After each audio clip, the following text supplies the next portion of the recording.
Organic compounds isomerism കാണിക്കുന്നത് പോലെ coordination കോമ്പൗണ്ട്സും isomerism കാണിക്കുന്നുണ്ട്. രണ്ട് ഡിഫറെൻറ്റ് കോമ്പൗണ്ട്സിന് ഒരേ മോളിക്കുലർ ഫോമുലയും ഡിഫറെൻറ്റ് സ്ട്രക്ചറൽ ഫോമുല അല്ലെങ്കിൽ പ്രോപ്പർട്ടിയുമാണെങ്കിൽ അവയെയാണ് നമ്മൾ ഐസോമേഴ്സ് എന്ന് വിളിക്കുന്നത്. ആ ഫിനോമിനൻ ഐസോമറിസം എന്നും അറിയപ്പെടുന്നു. കോർഡിനേഷൻ കോമ്പൗണ്ട്സ് പ്രധാനമായും കാണിക്കുന്ന ഐസോമറിസം ഏതാണെന്ന് നമുക്ക് ശ്രദ്ധിക്കാം. കോർഡിനേഷൻ കോമ്പൗണ്ട്സ് സ്ട്രക്ചറൽ ഐസോമറിസവും സ്റ്റീരിയോ ഐസോമറിസവും ആണ് കാണിക്കുന്നത്. സ്ട്രക്ചറൽ ഐസോമറിസം എന്നാൽ അവിടെ സെയിം മോളിക്കുലർ ഫോമുലയായിരിക്കും, ബട്ട് കോമ്പൗണ്ടിൻ്റെ സ്ട്രക്ചറിന് വ്യത്യാസമുണ്ടാകും. അതായത് ബോണ്ടിങ്ങിലായിരിക്കും വ്യത്യാസമുള്ളത്. Stereo isomerism same molecular formula, same structural formula, but ലിഗാൻസിൻ്റെ സ്പേഷ്യൽ അറേഞ്ച്മെൻറ്റിലായിരിക്കും മാറ്റമുള്ളത്. അത് രണ്ട് തരമുണ്ട്: ജിയോമെട്രിക്കൽ ഐസോമറിസവും ഒപ്റ്റിക്കൽ ഐസോമറിസവും. നമുക്ക് ആദ്യം സ്ട്രക്ചറൽ ഐസോമറിസം നോക്കാം. സ്ട്രക്ചറൽ ഐസോമറിസത്തിൽ സെയിം മോളിക്കുലർ ഫോമുലയായിരിക്കും, ബട്ട് ബോൺസിലായിരിക്കും വ്യത്യാസമുള്ളത്. അത് 4 തരമുണ്ട്: linkage isomerism, ionization isomerism, coordination isomerism and solvate isomerism. CONH3 5 times NO2 Cl3 and CONH3 5 times ONO Cl2.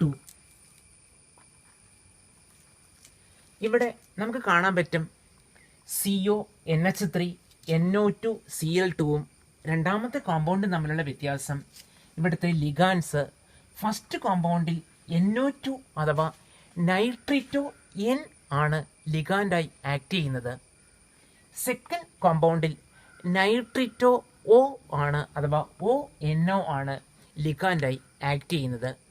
ഫസ്റ്റ് കോമ്പൗണ്ടിൽ സെൻട്രൽ മെറ്റലുമായി നൈട്രജൻ ആറ്റത്തിലൂടെയാണ് NO2 ഗ്രൂപ്പ് ലിങ്ക് ചെയ്യുന്നത്.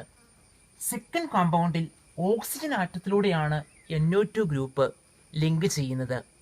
സോ ലിഗാൻസിൻ്റെ ലിങ്കിങ്ങിലുള്ള വ്യത്യാസം വഴിയാണ് ലിങ്കേജ് ഐസോമറിസം ഉണ്ടാവുന്നത്. ഇവിടുത്തെ ലിഗാൻസിൻ്റെ പ്രത്യേകത ഇത് ആംബിഡെൻഡേറ്റ് ലിഗാൻസ് ആയിരിക്കും. ശ്രദ്ധിക്കണം, ആംബിഡെൻഡേറ്റ് ലിഗാൻസ് ഉള്ള കോമ്പൗണ്ട്സ് ആണ് ലിങ്കേജ് ഐസോമറിസം കാണിക്കുന്നത്. സോ നൈട്രിറ്റോ N അല്ലെങ്കിൽ നൈട്രിറ്റോ O ഉള്ള കോമ്പൗണ്ട്സ്, അതുപോലെ SCN തയോസയനേറ്റോ, അതുപോലെ NCS ഐസോ തയോസയനേറ്റോ, ഈ ലിഗാൻസ് വന്നാലാണ് ലിങ്കേജ് ഐസോമറിസം കാണിക്കുന്നത്. നമുക്ക് എക്സാമിന് ഇവിടുന്ന് വരുന്ന ചോദ്യം, ഒരു കോമ്പൗണ്ട് തന്നിട്ട് ഇത് ഏത് ഐസോമറിസമാണ് കാണിക്കുന്നത് എന്നാണ്. നമ്മളവിടെ പരിശോധിക്കേണ്ടത് ആംബിഡെൻഡേറ്റ് ലിഗാൻഡ് NO2 അല്ലെങ്കിൽ SCN ഉണ്ട് എങ്കിൽ അത് ലിങ്കേജ് ഐസോമറിസം കാണിക്കും. വേറൊരു ചോദ്യം, ഒരു കോമ്പൗണ്ട് തന്നിട്ട് അതിൻ്റെ ഐസോമറിൻ്റെ ഫോമുല വരയ്ക്കുക. സോ നമ്മൾ ആദ്യം ലിങ്കേജ് ഐസോമറിസം ആണോ കാണിക്കുന്നതെന്ന് മനസ്സിലാക്കണം. ദെൻ NO2 പോലുള്ള ഗ്രൂപ്പ് ഉണ്ട് എങ്കിൽ അതിൻ്റെ ഐസോമർ ONO എഴുതിയാൽ മതിയാകും, നമുക്ക് സ്കോർ ചെയ്യാൻ സാധിക്കും. Consider another compound.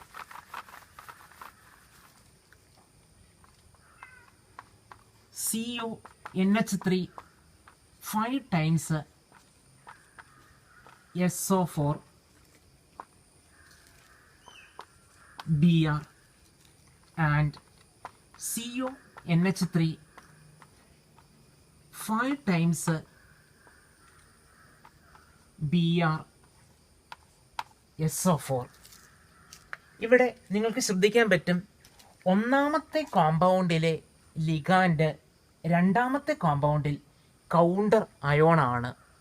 നേരെ തിരിച്ചും ഒന്നാമത്തതിലെ കൗണ്ടർ അയോൺ രണ്ടാമത്തതിൽ ലിഗാൻഡായി ആക്ട് ചെയ്യുന്നു. അങ്ങനെ ലിഗാൻഡും കൗണ്ടർ അയോണും പരസ്പരം മാറി വരുന്ന ഐസോമറിസമാണ് അയോണൈസേഷൻ ഐസോമറിസം. ഈ കോമ്പൗണ്ട്സ് വാട്ടറിൽ ഡിസോൾവ് ചെയ്ത് കഴിയുമ്പോൾ അല്ലെങ്കിൽ അക്വസ് മീഡിയത്തിൽ ഡിഫറെൻ്റ് അയോൺസ് ആണ് തരുന്നത്. ഫസ്റ്റ് കോമ്പൗണ്ട് വാട്ടറിൽ ഡിസോൾവ് ചെയ്താൽ കൗണ്ടർ അയോണായ ബ്രോമൈഡ് അയോണിനെ ഫ്രീ ഫോമിൽ തരും. അതേസമയം രണ്ടാമത്തെ കോമ്പൗണ്ട് വാട്ടറിൽ ഡിസോൾവ് ചെയ്താൽ കൗണ്ടർ അയോണായ സൾഫേറ്റ് അയോണിനെയാണ് ഫ്രീ ഫോമിൽ തരുന്നത്. നമുക്കറിയാം, ഒരിക്കലും ലിഗാൻഡ്സ് വാട്ടറിൽ ഡിസോൾവ് ചെയ്ത് കഴിയുമ്പോൾ അയോണൈസ് ചെയ്യില്ല. ഇവിടെ രണ്ട് ഡിഫറെൻ്റ് അയോൺസ് ആണ് ഈ കോമ്പൗണ്ട് അക്വസ് മീഡിയത്തിൽ ആയിരിക്കുമ്പോൾ തരുന്നത്. അതുകൊണ്ടാണ് അയോണൈസേഷൻ ഐസോമറിസം എന്നറിയപ്പെടുന്നത്. ഇത് എക്സാമിനേഷന് വളരെ ഇമ്പോർട്ടൻ്റ് ആണ്.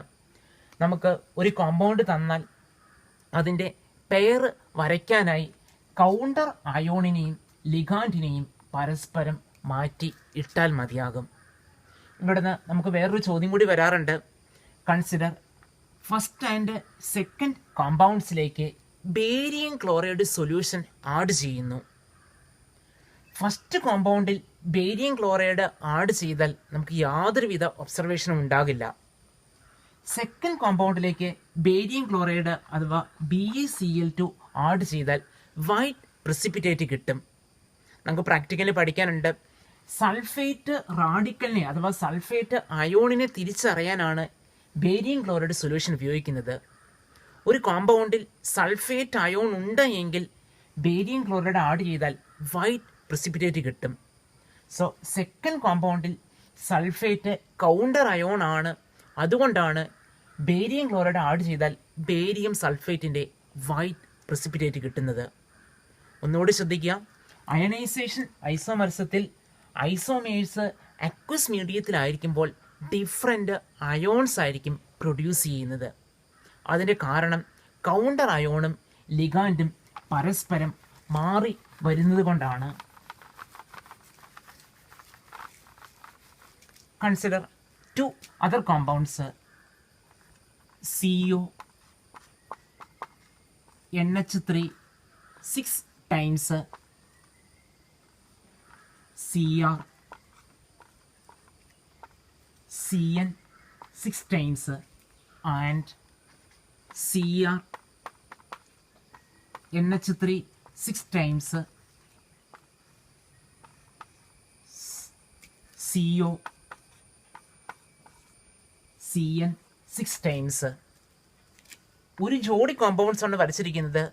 ഇവിടെ നമുക്ക് ഫോർമുല നോക്കിയാൽ ഒബ്സർവ് ചെയ്യാൻ പറ്റും. കാറ്റോണിക് പാർട്ടും ആനയോണിക് പാർട്ടും കോർഡിനേഷൻ സ്പിയർ ആണ്, അല്ലെങ്കിൽ കോർഡിനേഷൻ കോമ്പൗണ്ട്സ് ആണ്. കാറ്റോണിക് പാർട്ടും ആനയോണിക് പാർട്ടും കോർഡിനേഷൻ സ്പിയർ ആയിട്ടുള്ള കോമ്പൗണ്ട്സ് കാണിക്കുന്ന ഐസോമറിസമാണ് കോർഡിനേഷൻ ഐസോമറിസം. ഇവിടെ വ്യത്യാസം നമുക്ക് ശ്രദ്ധിക്കാൻ പറ്റും. കാറ്റോണിക് പാർട്ടിലെയും ആനയോണിക് പാർട്ടിലെയും ആ സെൻട്രൽ മെറ്റൽസ് പരസ്പരം മാറി വന്നിരിക്കുകയാണ്. അങ്ങനെ കാറ്റോണിക് പാർട്ടിലെയും ആനയോണിക് പാർട്ടിലെയും സെൻട്രൽ മെറ്റൽസ് പരസ്പരം മാറി വരുന്ന ഐസോമറിസമാണ് കോർഡിനേഷൻ ഐസോമറിസം. നമുക്ക് ഒന്നാമത്തെ കോമ്പൗണ്ട് നെയിം ചെയ്യുകയാണ് എങ്കിൽ hexa ammine cobalt 3 hexa cyano chromate 3 എന്നാണ് പേര്. Second compound hexa ammine chromium 3 hexa cyano cobaltate 3. ഇവിടെ കാറ്റോണിക് പാർട്ടിലെയും ആനയോണിക് പാർട്ടിലെയും സെൻട്രൽ മെറ്റൽ അയോൺസ് അല്ലെങ്കിൽ സെൻട്രൽ മെറ്റൽ ആറ്റംസ് പരസ്പരം മാറി വരികയാണ്. ഇത് എക്സാമിനേഷന് അധികം ഇമ്പോർട്ടൻ്റ് അല്ല. നമ്മൾ കോമ്പൗണ്ട് തന്നിരുന്നാൽ അത് കോർഡിനേഷൻ ഐസോമറിസം ആണ് എന്ന് തിരിച്ചറിയാൻ പഠിച്ചാൽ മാത്രം മതിയാകും. Consider another compounds COH2O 6 times Cl3 and COH2O 5 times Cl2 H2O. ഇവിടെ വാട്ടർ മോളിക്യൂളാണ് ലിഗാൻഡായിട്ട് ആക്ട് ചെയ്യുന്നത്. ഇവിടെ ലിഗാൻഡായി ആക്ട് ചെയ്യുന്ന വാട്ടർ മോളിക്യൂളിൻ്റെയും അതുപോലെ സോൾവേറ്റായി ആക്ട് ചെയ്യുന്ന വാട്ടർ മോളിക്യൂൾസിൻ്റെയും എണ്ണത്തിലാണ് വ്യത്യാസം. നമ്മൾ ആദ്യം കണ്ട അയോണൈസേഷൻ ഐസോമറിസം പോലെയാണ് ഇവിടെയുള്ള ഒരു കൗണ്ടർ അയോണായ ക്ലോറൈഡ് ഇവിടെ ലിഗാൻഡായി ആക്ട് ചെയ്യുന്നു. പക്ഷേ ഇവിടെ H2O മോളിക്യൂളിൻ്റെ എണ്ണത്തിലാണ് വ്യത്യാസമുള്ളത്. ലിഗാൻഡായി ആക്ട് ചെയ്യുന്ന H2O മോളിക്യൂൾസിൻ്റെയും അതുപോലെ സോൾവേറ്റായി ആക്ട് ചെയ്യുന്ന H2O മോളിക്യൂളിൻ്റെയും. ഇത്തരം ഐസോമറിസത്തെ സോൾവേറ്റ് ഐസോമറിസം അഥവാ ഹൈഡ്രേറ്റ് ഐസോമറിസം എന്നാണ് പറയുന്നത്. വാട്ടർ ഒരു സോൾവൻ്റായി ആക്ട് ചെയ്യുമ്പോഴാണ് സോൾവേറ്റ് ഐസോമറിസം അഥവാ ഹൈഡ്രേറ്റ് ഐസോമറിസം ഉണ്ടാകുന്നത്. ഇവിടെ ലിഗാൻഡായി വാട്ടർ മോളിക്യൂൾ ഉണ്ടായിരിക്കും. ഫസ്റ്റ് കോമ്പൗണ്ടിലെ വാട്ടർ മോളിക്യൂൾ ലിഗാൻഡ് ആണ് എങ്കിൽ സെക്കൻഡ് കോമ്പൗണ്ടിൽ അതിലെ കുറച്ച് വാട്ടർ മോളിക്യൂൾസ് വാട്ടർ ഓഫ് ഹൈഡ്രേഷനായി ആക്ട് ചെയ്യുകയാണ് ചെയ്യുന്നത്. അടുത്തതായി സ്റ്റീരിയോ ഐസോമറിസം. ഇവിടെ ലിഗാൻഡ്സിൻ്റെ സ്പേഷ്യൽ അറേഞ്ച്മെൻറ്റിലായിരിക്കും മാറ്റമുള്ളത്. സ്റ്റീരിയോ ഐസോമറിസം രണ്ട് തരമാണുള്ളത്: geometrical isomerism and optical isomerism. ഇവിടെ ആദ്യം നമുക്ക് ജോമെട്രിക്കൽ ഐസോമറിസം പരിശോധിക്കാം. Consider A compound with formula PtNH3 2 times Cl2. ആദ്യം വരച്ചിരിക്കുന്ന സ്ട്രക്ചറിൽ ഐഡൻറ്റിക്കൽ ലിഗാൻഡ്സ് അഡ്ജസൻറ്റ് സൈഡിലാണ്, അതായത് ഇവിടെ രണ്ട് ക്ലോറിനും തൊട്ടടുത്താണ് വരച്ചിരിക്കുന്നത്. ഇവിടെ NH3 രണ്ടും തൊട്ടടുത്ത്. സെക്കൻഡ് സ്ട്രക്ചറിൽ ഐഡൻറ്റിക്കൽ ലിഗാൻഡ്സ് ഓപ്പോസിറ്റ് സൈഡിലാണ് വരച്ചിരിക്കുന്നത്. അങ്ങനെ അഡ്ജസൻറ്റ് സൈഡിലാണ് ഐഡൻറ്റിക്കൽ ലിഗാൻഡ്സ് വരുന്നതെങ്കിൽ അത്തരം ഐസോമറിനെ സിസ് ഐസോമർ എന്നാണ് പറയുന്നത്. ഐഡൻറ്റിക്കൽ ലിഗാൻഡ്സ് അഡ്ജസൻറ്റ് സൈഡിലാണ് എങ്കിൽ അതിനെ സിസ് ഐസോമർ എന്ന് പറയുന്നു. അതേസമയം ഐഡൻറ്റിക്കൽ ലിഗാൻഡ്സ് ഓപ്പോസിറ്റ് സൈഡിലാണ് എങ്കിൽ അതിനെ ട്രാൻസ് ഐസോമർ എന്നാണ് പറയുന്നത്. ഇപ്പോൾ വരച്ചിരിക്കുന്ന സ്ട്രക്ചർ നിങ്ങൾക്ക് നോക്കിയാൽ മനസ്സിലാകും, സ്ക്വയർ പ്ലാനാർ ജോമെട്രിയാണ്. അതായത് ഒരു സ്ക്വയറിൻ്റെ കോർണേഴ്സിലേക്കാണ് ലിഗാൻഡ്സിനെ വരച്ചിരിക്കുന്നത്.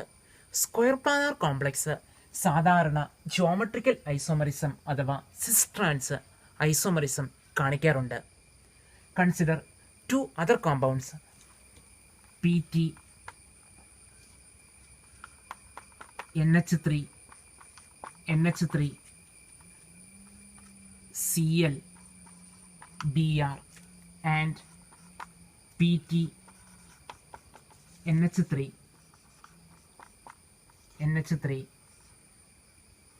Cl and Br. ഇവിടെ രണ്ടെണ്ണം ഐഡൻറ്റിക്കലാണ്, മറ്റേ രണ്ടും ഡിഫറൻ്റ് ആണ്. ഫസ്റ്റ് കേസിൽ നമുക്ക് കാണാൻ സാധിക്കും ഐഡൻറ്റിക്കൽ ലിഗാൻഡ്സ് അഡ്ജസൻറ്റ് പൊസിഷനിലാണ്, അതുകൊണ്ട് ഇത് സിസ് ഐസോമർ ആണ്. സെക്കൻഡ് കേസിൽ ഐഡൻറ്റിക്കൽ ലിഗാൻഡ്സ് ഓപ്പോസിറ്റ് ആണ്, അതുകൊണ്ട് ഇത് ട്രാൻസ് ഐസോമർ ആണ്. So square planar complexes geometrical isomerism അഥവാ സിസ് ട്രാൻസ് ഐസോമറിസം കാണിക്കും. ഫസ്റ്റ് കോമ്പൗണ്ടിൻ്റെ ജനറൽ ഫോമുല എഴുതുകയാണെങ്കിൽ ഒരു മെറ്റൽ, ഐഡൻറ്റിക്കൽ ലിഗാൻഡ് രണ്ടെണ്ണം A2, ദെൻ അനദർ 2 ഐഡൻറ്റിക്കൽ ലിഗാൻഡ്സ്. അതായത് സ്ക്വയർ പ്ലാനാർ ജോമെട്രിയിൽ MA2B2 എന്ന ഫോമുല ഉള്ളതും ഇവിടെ പ്ലാറ്റിനം മെറ്റല് രണ്ട് ഐഡൻറ്റിക്കൽ ലിഗാൻഡ്സ് A2 രണ്ടെണ്ണം ഡിഫറൻറ്റ് MA2BC. ഈ രണ്ട് ജനറൽ ഫോമുലയുള്ള സ്ക്വയർ പ്ലാനാർ കോംപ്ലക്സസ് ആണ് ജോമെട്രിക്കൽ ഐസോമറിസം അഥവാ സിസ് ട്രാൻസ് ഐസോമറിസം കാണിക്കുന്നത്. നമുക്ക് എക്സാമിന് സാധാരണ ഒരു മോളിക്യൂളിൻ്റെ ഫോമുല തന്നിട്ട് അവിടെ സിസ് ട്രാൻസ് ഐസോമേഴ്സ് വരയ്ക്കാനാണ് ചോദിക്കാറുള്ളത്. ഉദാഹരണമായി PtNH3 2 times BrCl. ഈ കോമ്പൗണ്ട് ഏത് ഐസോമറിസമാണ് കാണിക്കുന്നത്? നമുക്കിവിടെ രണ്ട് ഐഡൻറ്റിക്കൽ ലിഗാൻഡ് ഉണ്ട് NH3, അതുകൊണ്ട് അവിടെ സിസ് ട്രാൻസ് ഐസോമറിസം അഥവാ ജോമെട്രിക്കൽ ഐസോമറിസം പോസിബിൾ ആണ്. സ്ട്രക്ചർ വരയ്ക്കാനായി ആദ്യം സെൻട്രൽ മെറ്റല് സ്ക്വയർ പ്ലാനാർ ജോമെട്രിയിൽ 4 ബോണ്ടുകൾ വരയ്ക്കുന്നു. അതിൻ്റെ ഐസോമറും ഒപ്പം വരയ്ക്കുക. PT സ്ക്വയർ പ്ലാനാർ ജോമെട്രിയിൽ 4 ബോണ്ടുകൾ വരയ്ക്കുന്നു. സിസ്സാണ് വരയ്ക്കാൻ ഉദ്ദേശിക്കുന്നതെങ്കിൽ ഐഡൻറ്റിക്കൽ ലിഗാൻഡ്സ് എപ്പോഴും അഡ്ജസൻ്റ്. സോ ഇവിടെ NH3 then Br and Cl. Trans വരയ്ക്കണമെങ്കിൽ നമ്മൾ എപ്പോഴും ഐഡൻറ്റിക്കൽ ലിഗാൻസ് ഓപ്പോസിറ്റ് സൈഡിൽ ഇടണം. So NH3 then Cl and Br. Square planar complex geometrical isomerism കാണിക്കും. അതേസമയം ടെട്രാഹെഡ്രൽ കോംപ്ലക്സ് ജിയോമെട്രിക്കൽ ഐസോമറിസം കാണിക്കില്ല. ഇത് ടെട്രാഹെഡ്രൽ ജിയോമെട്രി ആണ് എന്ന് പ്രതീക്ഷിക്കുക. രണ്ടെണ്ണം ഐഡൻറ്റിക്കലാണ്. റെഡ് പെൻ, ബ്ലാക്ക് പെൻ വേറെ രണ്ടെണ്ണമാണ്. നമുക്കറിയാം ഇവിടെ എല്ലാ ലിഗാൻസും പരസ്പരം അഡ്ജസൻ്റ് ആണ്. അതുകൊണ്ട് ടെട്രാഹെഡ്രൽ കോംപ്ലക്സസ് ജിയോമെട്രിക്കൽ ഐസോമറിസം കാണിക്കാറില്ല. സ്ക്വയർ പ്ലാനാർ കോംപ്ലക്സിനെ പോലെ ഒക്ടാഹെഡ്രൽ കോംപ്ലക്സും ജിയോമെട്രിക്കൽ ഐസോമറിസം കാണിക്കും. Consider the compound CuNH3 5 times, CuNH3 4 times Cl2. ഫസ്റ്റ് കോമ്പൗണ്ടിൽ Cl എന്ന് പറയുന്ന ലിഗാൻഡ് അഡ്ജസൻ്റായി ആണ് വരുന്നത്. സെക്കൻഡ് കോമ്പൗണ്ടിൽ Cl എന്ന ലിഗാൻഡ് ഓപ്പോസിറ്റായി ആണ് വരുന്നത്. അങ്ങനെ സെയിം ടൈപ്പ് ലിഗാൻഡ് അഡ്ജസൻ്റായി വരികയാണ് എങ്കിൽ നമ്മളതിനെ സിസ് ഐസോമർ എന്ന് പറയും. സെയിം ടൈപ്പ് ലിഗാൻഡ് ഓപ്പോസിറ്റായി വരികയാണ് എങ്കിൽ അതിനെ ട്രാൻസ് ഐസോമർ എന്നാണ് പറയുന്നത്. ഈ കോമ്പൗണ്ടിൻ്റെ ജനറൽ ഫോമുല നോക്കുകയാണ് എങ്കിൽ മെറ്റൽ എ എന്ന് പറയുന്ന ലിഗാൻഡ് 2 എണ്ണം Ma2, അടുത്തത് 4 എണ്ണം Ma2B4 എന്ന ജനറൽ ഫോമുലയുള്ള ഒക്ടാഹെഡ്രൽ കോംപ്ലക്സും ജിയോമെട്രിക്കൽ ഐസോമറിസം കാണിക്കും. നമുക്കിവിടെ എക്സാമിന് ചോദ്യം വരുന്നത് ഒരു കോമ്പൗണ്ടിൻ്റെ ഫോമുല തന്നിട്ട് അതിൻ്റെ ജിയോമെട്രിക്കൽ ഐസോമേഴ്സ് വരയ്ക്കുക എന്നാണ്. This compound CuNH3 4 times Cl2. ഈ കോമ്പൗണ്ടിൻ്റെ ജിയോമെട്രിക്കൽ ഐസോമേഴ്സ് വരയ്ക്കാനായി നമ്മൾ ആദ്യം ഒക്ടാഹെഡ്രൽ ഷേപ്പിൽ 6 ബോണ്ടുകൾ വരയ്ക്കുന്നത് ശ്രദ്ധിക്കുക. കൊബാൾട്ടിന് ചുറ്റും ഒക്ടാഹെഡ്രൽ ജിയോമെട്രിയിൽ 6 ബോണ്ടുകൾ വരയ്ക്കുകയാണ് ചെയ്യേണ്ടത്. ഒപ്പം ഐസോമറും വരയ്ക്കുക.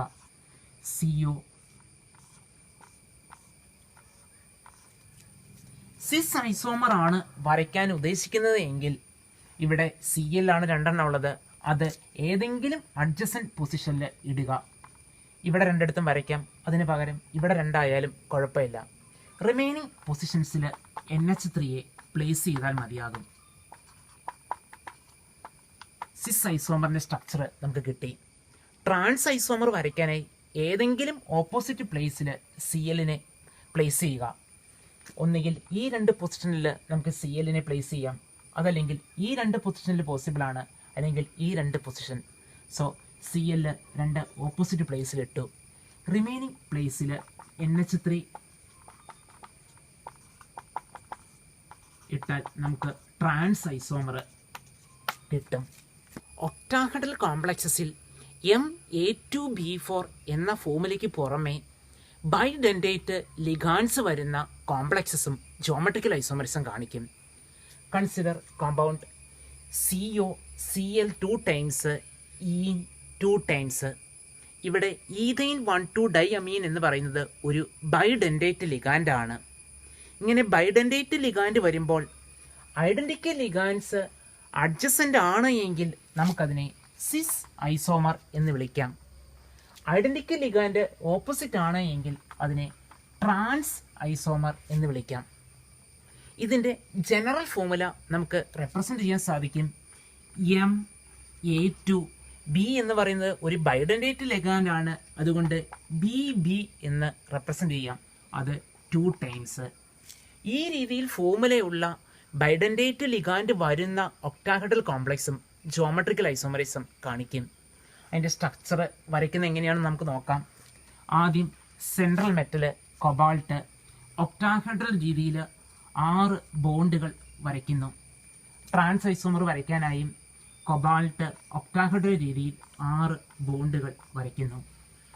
സിസ് ഐസോമർ ആണ് വരയ്ക്കേണ്ടതെങ്കിൽ ആദ്യം നമ്മൾ ബൈഡെൻഡേറ്റ് ലിഗാൻഡ് അല്ല മറ്റേ ലിഗാൻഡ് വരയ്ക്കുന്നു.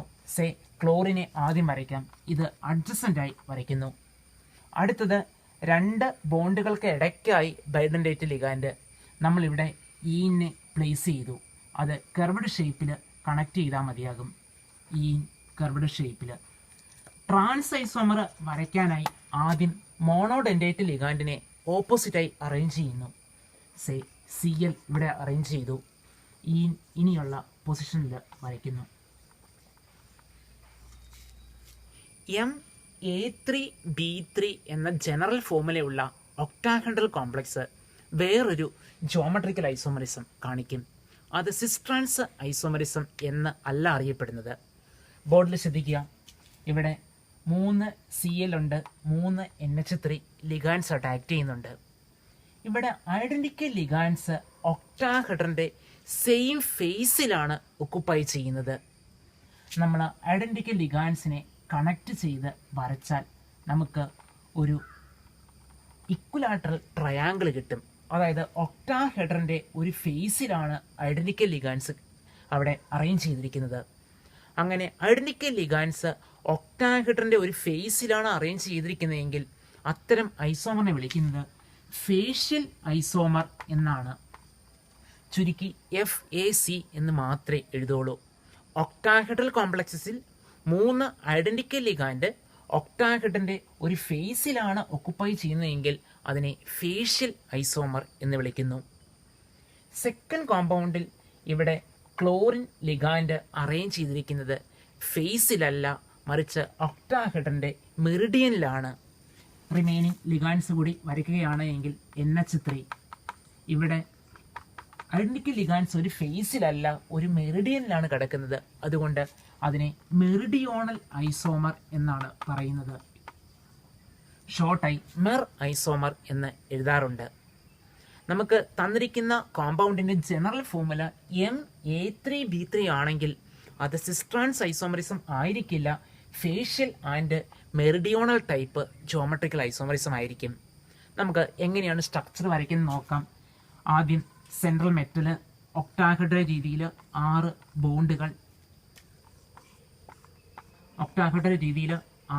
ബോണ്ടുകൾ വരയ്ക്കുന്നു. ഫേഷ്യൽ ഐസോമർ ആണ് വരയ്ക്കുന്നത് എങ്കിൽ നമ്മൾ ഐഡന്റിക്കൽ ലിഗാൻസ് തുടർച്ചയായി ഫേസിൽ വരയ്ക്കുന്നു. Cl ഇവ കണക്ട് ചെയ്താൽ നമുക്കൊരു ഇക്വലാറ്റർ ട്രയാങ്കിൾ കിട്ടും. അപ്പോൾ ഒക്ടാഹെഡ്രന്റെ ഒരു ഫേസിലാണ് ഐഡന്റിക്കൽ ലിഗാൻസ് അറേഞ്ച് ചെയ്തിരിക്കുന്നത്. മെറിഡിയോണൽ ഐസോമർ ആണ് വരയ്ക്കുന്നതെങ്കിൽ നമ്മൾ ഐഡന്റിക്കൽ ലിഗാൻസ് മെറിഡിയനിൽ തന്നെ വരയ്ക്കുന്നു. Cl. റിമൈനിങ് പൊസിഷനിൽ ബാക്കി ലിഗാൻസിനെ അറേഞ്ച് ചെയ്താൽ മതിയാകും. ബൈഡന്റേറ്റ് ലിഗാൻസ് വരുന്ന ഒക്ടാഹെഡ്രൽ കോംപ്ലക്സസ് കാണിക്കുന്ന സ്റ്റീരിയോ ഐസോമറിസമാണ് ഒപ്റ്റിക്കൽ ഐസോമറിസം. ഇവിടെ കോമ്പൗണ്ട്സിൻ്റെ ഒപ്റ്റിക്കൽ ആക്ടിവിറ്റിയിലായിരിക്കും വ്യത്യാസമുള്ളത്. അതായത് ഈ കോമ്പൗണ്ട്സിലൂടെ പ്ലെയിൻ പോളറൈസ്ഡ് ലൈറ്റ് പാസ് ചെയ്താൽ ഒരു ഐസോമർ പ്ലെയിൻ പോളറൈസ്ഡ് ലൈറ്റിനെ ലെഫ്റ്റിലേക്കായിരിക്കും റൊട്ടേറ്റ് ചെയ്യിക്കുന്നത്. അങ്ങനെ ലെഫ്റ്റിലേക്ക് പ്ലെയിൻ പോളറൈസ്ഡ് ലൈറ്റിനെ റൊട്ടേറ്റ് ചെയ്യുന്ന ഐസോമറിനെ ലീവോ റൊട്ടേറ്ററി ഐസോമർ അഥവാ L ഐസോമർ എന്ന് പറയുന്നു. പ്ലെയിൻ പോളറൈസ്ഡ് ലൈറ്റിനെ റൈറ്റിലോട്ട് റൊട്ടേറ്റ് ചെയ്യുന്ന ഐസോമറിനെ ഡെസ്ട്രോ റൊട്ടേറ്ററി അഥവാ D ഐസോമർ എന്നാണ് വിളിക്കുന്നത്. നമുക്ക് കോമ്പൗണ്ട്സ് കൺസിഡർ ചെയ്യാം. PtCl2 ഈൻ 2 times. ഇവിടെ ഫസ്റ്റ് കോമ്പൗണ്ട് ലൈറ്റിനെ റൈറ്റിലേക്കായിരിക്കും റൊട്ടേറ്റ് ചെയ്യുന്നത്. അതുകൊണ്ട് നമുക്കിതിനെ ഡെസ്ട്രോ റൊട്ടേറ്ററി ഐസോമർ എന്ന് പറയാം. സെക്കൻഡ് കോമ്പൗണ്ട് ലൈറ്റിനെ ലെഫ്റ്റിലേക്കാണ് റൊട്ടേറ്റ് ചെയ്യുന്നത്. അതുകൊണ്ട് നമുക്കിതിനെ ലീവോ റൊട്ടേറ്ററി ഐസോമർ എന്ന് വിളിക്കാം. സ്ട്രക്ചർ വരയ്ക്കാനായി നിങ്ങൾ പഠിക്കേണ്ടതില്ല. ഈ 2 കോമ്പൗണ്ടും തമ്മിലുള്ള ബന്ധം എന്ന് പറയുന്നത് രണ്ടിനും ഒരേ ഫോമുലയാണ്. അതിലുപരിയായി ഫസ്റ്റ് കോമ്പൗണ്ടിൻ്റെ മിറർ ഇമേജ് ആയിരിക്കും സെക്കൻഡ് കോമ്പൗണ്ട്. നമ്മളൊരു മിറർ വയ്ക്കുകയാണ് എങ്കിൽ ഒന്നാമത്തെ കോമ്പൗണ്ടിൻ്റെ ഇമേജ് ആയിരിക്കും രണ്ടാമത്തെ കോമ്പൗണ്ടിന് ലഭിക്കുന്നത്. ഇവ മിറർ ഇമേജ് ആണ്. അതിലുപരി ഇവ നോൺ സൂപ്പർ ഇമ്പോസിബിൾ കൂടി ആയിരിക്കും. അതായത് നമുക്കറിയാം, ഇടത് കൈപ്പത്തിയുടെ മുകളിൽ വലത് കൈപ്പത്തി വെച്ചാൽ അതൊരിക്കലും സൂപ്പർ ഇമ്പോസിബിൾ ആകില്ല, അല്ലെങ്കിൽ പരസ്പരം ഒരേ രീതിയിൽ അറേഞ്ച് ചെയ്യാൻ പറ്റില്ല. അതേപോലെ ആയിരിക്കും ഒരു കോമ്പൗണ്ടിൻ്റെ സ്ട്രക്ചറിന് മുകളിൽ അടുത്ത കോമ്പൗണ്ട് വെച്ചാൽ അത് non super impossible mirror images ആയിരിക്കും. ഇത്തരം ഐസോമേഴ്സിനെ എനാൻഷ്യോമേഴ്സ് എന്നുകൂടി പറയുന്നുണ്ട്. നമ്മൾ ഡീറ്റെയിൽ ആയി ഓർഗാനിക് കെമിസ്ട്രിയിൽ പഠിക്കാനുണ്ട്. അന്നേരം നമുക്കിത് വളരെ വിശദമായിട്ട് മനസ്സിലാക്കാൻ സാധിക്കും. ഇത്തരം ഒപ്റ്റിക്കൽ ഐസോമറിസം കാണിക്കുന്നത് സിസ് ഐസോമർ ആണ്. ട്രാൻസ് ഐസോമറിൽ ഒരിക്കലും ഒപ്റ്റിക്കൽ ഐസോമറിസം കാണിക്കില്ല. ഇവിടെ നമുക്കറിയാം 2 CLഉം തൊട്ടടുത്താണ് വന്നിരിക്കുന്നത്. അത് സിസ് ഐസോമർ ആണ്. സിസ് ഐസോമർ ആയതുകൊണ്ടാണ് അത് ഒപ്റ്റിക്കൽ ഐസോമറിസം കാണിക്കുന്നത്. അതേസമയം ട്രാൻസ് ഐസോമർ ആയിരുന്നുവെങ്കിൽ CL രണ്ടും ഇവിടെ വന്നാൽ, ഇവിടെ ഈൻ കൂടി വന്നാൽ, നമുക്കൊരു പ്ലെയിൻ ഇങ്ങനെ സങ്കല്പിക്കുകയാണെങ്കിൽ 2 ഈക്വൽ ഹാഫ്സ് ആയിട്ട് ഇതിനെ കട്ട് ചെയ്യാനായി സാധിക്കും. അതായത് ഇതിൻ്റെ മിറർ ഇമേജ് തന്നെയായിരിക്കും അടുത്ത ഐസോമറും. അപ്പോൾ ഓർത്തിരിക്കണം, സിസ് ഐസോമർ ആണ് എപ്പോഴും ഒപ്റ്റിക്കൽ ഐസോമറിസം കാണിക്കുന്നത്.